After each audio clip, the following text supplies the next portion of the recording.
धुळे जिल्ह्याच्या पश्चिम पट्ट्यामध्ये पावसाचा जोर, लाटीपाडा धरणामध्ये पाण्याची आवक सुरू। धरणातील पाणीसाठ्यात लक्षणीय वाढ होण्याची शक्यता। नागरिकांनी नदी नाल्यांच्या परिसरामध्ये जाणं टाळावं, प्रशासनाचं आवाहन। नाशिकच्या इगतपुरी धरणामध्ये दारणा धरणाच्या पाणलोट क्षेत्रात मुसळधार पाऊस, तर मुसळधार पावसानं दारणा धरण 86% भरलं। धरणालगत असलेल्या गावांना सतर्कतेचा इशारा। नाशिकच्या गंगापूर धरणातनं 3000 क्युसेकनं पाण्याचा विसर्ग सुरू। गोदावरी नदीकाठच्या नागरिकांना सतर्कतेचा इशारा। तर नाशिक परिसर आणि धरण क्षेत्रामध्ये सुरू असलेल्या सततच्या पावसामुळे गंगापूर धरणातनं पाण्याचा विसर्ग सुरू। पालघरच्या सूर्या प्रकल्पातील धामणी धरणाचे 5 दरवाजे उघडले। 37,303 क्युसेकनं पाण्याचा विसर्ग। नदीकाठच्या 65 गावांना यामुळे सतर्कतेचा इशारा। जळगावच्या हतनूर धरणाचे 4 दरवाजे उघडले। धरणातनं तापी नदी पात्रामध्ये 5227 क्युसेक पाण्याचा विसर्ग।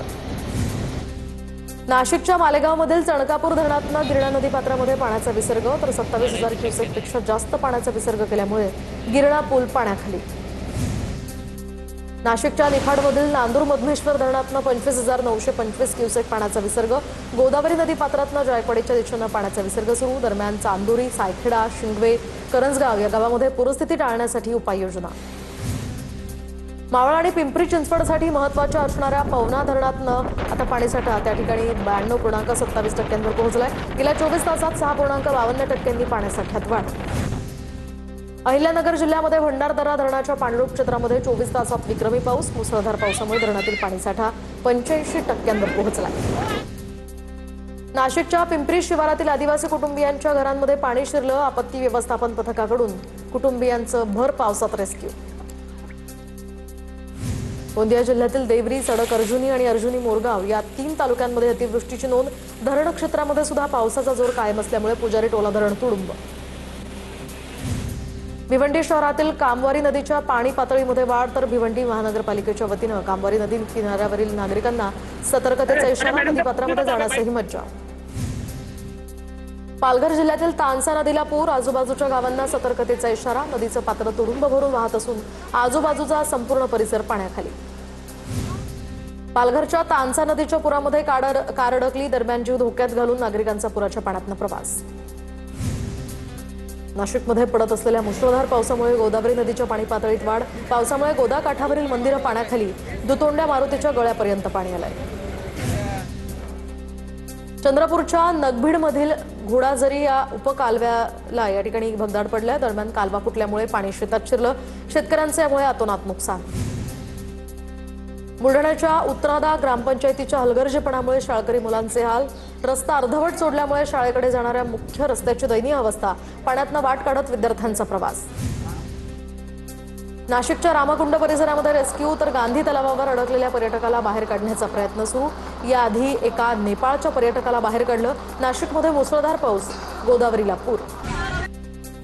वापीमधील दमणगंगा नदीवरील पूल पाण्याखाली गेल्यामुळे मुंबई अहमदाबाद महामार्गावर 30 किलोमीटरपर्यंतच्या वाहनांच्या रांगा, वापी ते तलासरीपर्यंत वाहनांच्या रांगा। पालघर जिल्ह्यामध्ये आणि गुजरातमध्ये सध्या पावसाचा जोर कायम।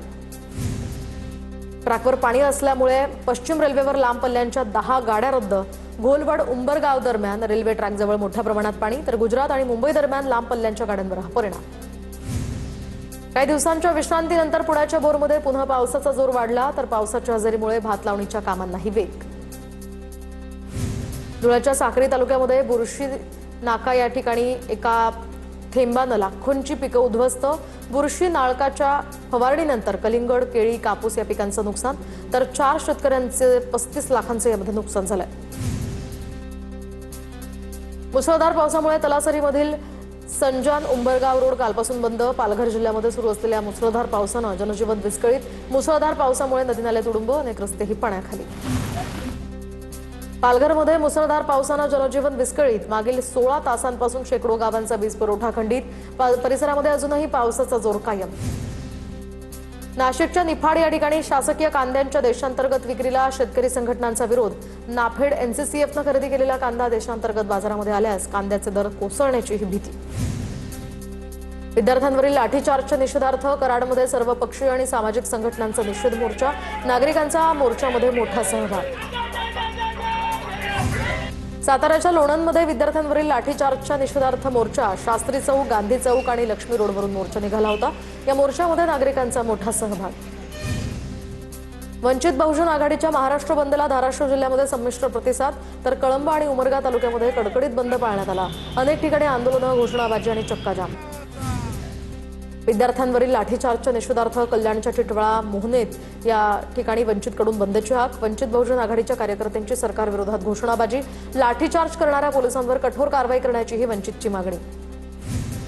नागपुरातील संविधान चौकात समता सैनिक दलाचं आयोजन दरम्यान या ठिकाणी आंदोलन करण्यात आलंय, तर सीजेपी आंदोलनाच्या समर्थनार्थ हे आंदोलन। संविधान चौकात मोठा पोलीस बंदोबस्त तैनात।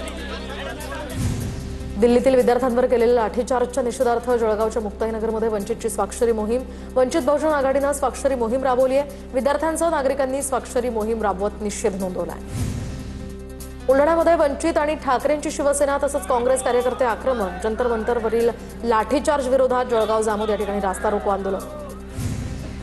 दिल्लीतील विद्यार्थ्यांवर झालेल्या लाठीचार्जच्या निषेधार्थ रत्नागिरीमध्ये मोर्चा। शिवशाहू फुले आंबेडकर विचार मंचच्या माध्यमातून निषेध मोर्चाचं आयोजन। जंतर मंतरवर घडलेल्या घटनेच्या संदर्भात जिल्हाधिकाऱ्यांनाही निवेदन।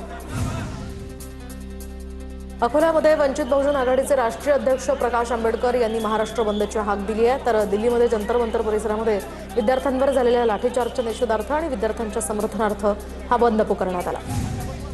छत्रपती संभाजीनगरमध्ये विद्यार्थ्यांवरील लाठीचार्जच्या विरोधात वंचित बहुजन आघाडीचे कार्यकर्ते उतरले रस्त्यावर। पैठण गेट, हर्सुल परिसरामध्ये व्यावसायिक महाराष्ट्र बंदमध्ये मोठ्या प्रमाणात सहभागी। दिल्लीमध्ये आंदोलक विद्यार्थ्यांवर झालेल्या लाठीचार्जचा अमरावतीमध्ये काँग्रेसकडून निषेध, तर काँग्रेसकडून शहरातील जयस्तंभ चौकातील महात्मा गांधींच्या पुतळ्यासमोर आंदोलन। नांदेडमध्ये वंचितच्या महाराष्ट्र बंदला उत्स्फूर्त प्रतिसाद। सकाळच्या सत्रामध्ये नांदेड शहरातील दुकानं कडकडीत बंद। नांदेडमध्ये वंचित बहुजन आघाडीसह ठाकरेंची शिवसेना, राष्ट्रवादी शरदचंद्र पवार पक्ष, मनसे यासह समविचारी पक्ष या मोर्चामध्ये सहभागी। दिल्लीमध्ये विद्यार्थ्यांवर झालेल्या लाठीचार्जच्या विरोधात चंद्रपुरातही निषेध। बायपास रोडवरील तेलंगणा महाराष्ट्र राष्ट्रीय महामार्गावर आंदोलकांकडून चक्काजाम करण्याचा प्रयत्न। तर पनवेलमध्ये पेपरफुटी आणि विद्यार्थ्यांवरील लाठीचार्जच्या निषेधार्थ महाविकास आघाडीच्या घटक पक्षांसह विविध संघटनांकडून आंदोलन। आंदोलकांकडून केंद्र सरकार विरोधात जोरदार घोषणाबाजी करत निषेध व्यक्त। नीट पेपरफुटी आणि दिल्लीतील विद्यार्थ्यांवरील लाठी हल्ल्याच्या निषेधार्थ सांगलीमध्ये वंचित बहुजन आघाडीकडून रॅली। जोरदार घोषणाबाजी करत केंद्रीय शिक्षण मंत्र्यांच्या राजीनाम्याचीही मागणी।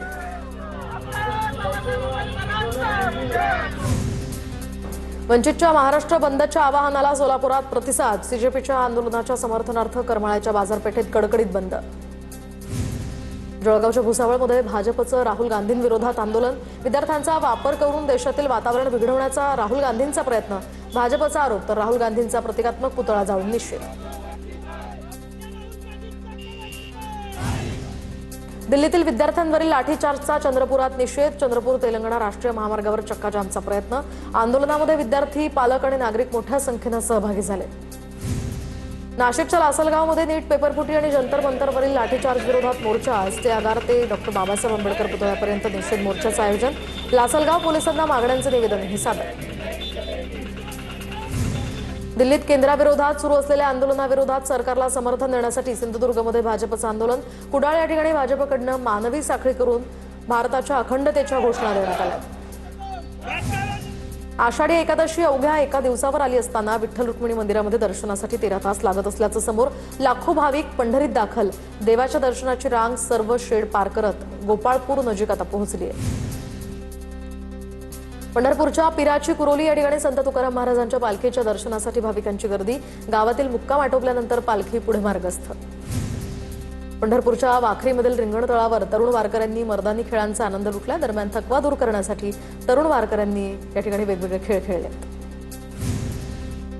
संत तुकाराम महाराजांच्या पालखी सोहळ्यामध्ये तृतीयपंथीयांकडून सुद्धा स्वतंत्र दिंडीद्वारे सहभाग घेत सामाजिक समतेचा संदेश दिलाय। 4 वर्षांपासून वारीमध्ये सहभागी होत ते विठुरायाकडे बळीराजाच्या सुखसमृद्धीसाठी प्रार्थना करतात। त्र्यंबकेश्वरहून पंढरीकडे निघालेल्या संत निवृत्तीनाथ महाराजांच्या पालखीचं माढ्यामध्ये आगमन, तर प्रशासनाच्या वतीनं विधिवत पूजा करून पालखीचं स्वागत। जळगावच्या पिंपराळा या ठिकाणी विठ्ठल मंदिर संस्थानच्या रथोत्सवाची तयारी अंतिम टप्प्यात। पिंपराळा या ठिकाणी विठ्ठल मंदिर संस्थानच्या रथोत्सवाला तब्बल 150 वर्षांची अखंड परंपरा आहे। बुलढाण्याच्या खामगावमधून वारकऱ्यांसाठी रेल्वेची पहिली फेरी। विठ्ठल दर्शन एक्सप्रेसनं 1506 वारकरी पंढरपूरकडे रवाना। आषाढी वारीच्या पार्श्वभूमीवर पंढरपुरात व्यापाऱ्यांकडून तयारी, पेढे तयार करण्याचं काम दिवसरात्र सुरू। वारीसाठी लाखो भाविक पंढरीत दाखल होणार असल्यामुळे पेढे विक्रीला मोठी चालना। लातूरच्या उदगीरमध्ये नगरसेवक बाळासाहेब पाटोदे यांच्याकडून लाडकी लेक ही योजना सुरू। प्रभागामध्ये जन्मलेल्या प्रत्येक मुलीच्या नावावर 21,000 रुपयांची मुदत ठेव स्वतःच्या वैयक्तिक निधीतून त्यांनी करण्याचा हा उपक्रम हाती घेतलाय। नंदुरबार जिल्ह्यामध्ये डिजिटल स्मार्ट मीटरच्या विरोधात शिवसेना ठाकरेंची शिवसेना आक्रमक। दरम्यान नव्या मीटरमुळे वीज बिल 2 ते 3 पट आल्याचा आरोप। जुने मीटर पुन्हा बसवण्याची मागणी। धाराशिवच्या उमरगा तालुक्यातल्या कौठा ग्रामपंचायतीने दिली बनावट विवाह नोंदणी प्रमाणपत्र। बांगलादेश, कर्नाटक आणि मुंबई या ठिकाणच्या लोकांना विवाह नोंदणी प्रमाणपत्र देण्याचा या ठिकाणी ग्रामस्थांचा आरोप। दरम्यान संबंधितांवर कारवाई करण्याची ही मागणी।